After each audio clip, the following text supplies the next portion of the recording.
Bonjour, bonjour, bonjour, mes amis. It's Madame Desal here with you.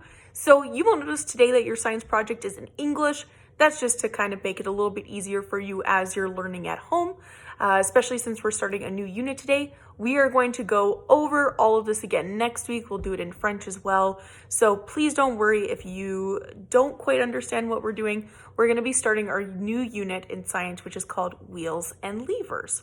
Now, we have been studying a lot of really cool things up until this point. We did Waste in Our World first, and then after that we did Lights and Shadows.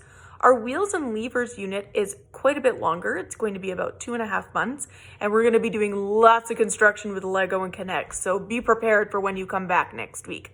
We have a lot of fun STEM projects lined up. But to start off, we're going to be talking about what even is a wheel.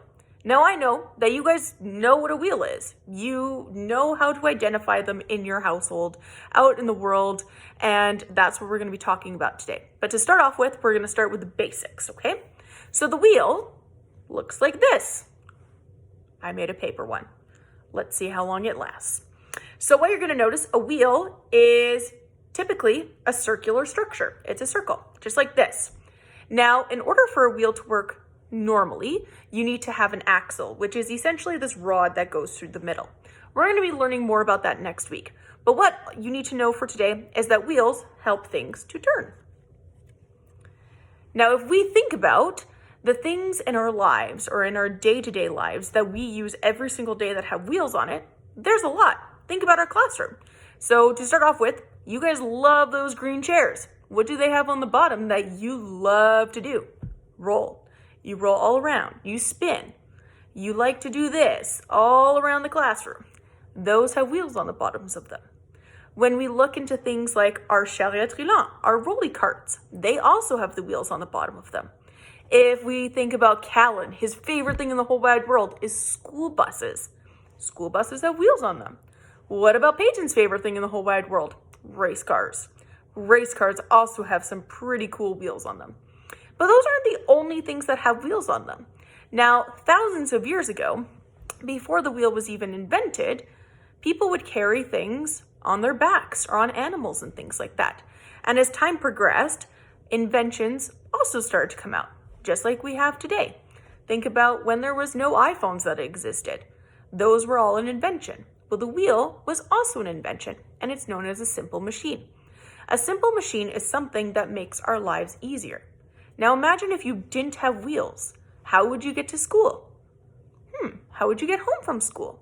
How would we be able to take off from a runway? How would we be able to cycle or bike, probably?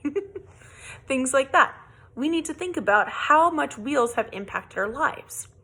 Now, the very first or one of the first inventions that was created was a simple cart. And the reason that it was created was to make life easier for those that lived in olden times, times that were a long time ago, thousands of years ago. And one thing that they created was something that looked a little bit like this. I don't know if you know what it is. It's a wheelbarrow. So a wheelbarrow has a wheel at the front, and then somebody would hold it and they would tip it forward. Inside would be a load. So there might be something like rocks. There might be something like anything, timber. My parents use it to put soil into when we're redoing the garden in the summer, things like that. And then the human would hold it up and the wheel would go on the bottom, and it would make it easier because that wheel at the front would be moving like this. Now, wheels have been a fantastic invention, and we need them to do so many things in our life. And they're often in places that we don't even think about, like a dishwasher. Fun fact for you. We also use them all the time. Madame can't get to school without wheels. I need wheels on my car in order to come see you guys every single day. So your project is super simple today. I want you to go around your house and see if you can find 3 to 5 wheels in your home. Now, if you're going into the garage, I recommend maybe that you ask mom and dad first before you do that, but go see if you can find wheels. What sort of things have wheels on them? What do we use wheels for? And then what I'd like you to do is I want you to take a picture of those things, and then you're going to upload it to the Google Classroom so I can see. We're going to do a really big project with this next week when we're back in class, where we're going to be using Connects to build things that have wheels. and it's going to be awesome. So just be prepared for that. Anyways, I hope that you learned a little bit about wheels today, and just know that I think you're awesome. Have fun going on your wheel scavenger hunt, and I can't wait to see what you come up with. Okay, à bientôt mes petits.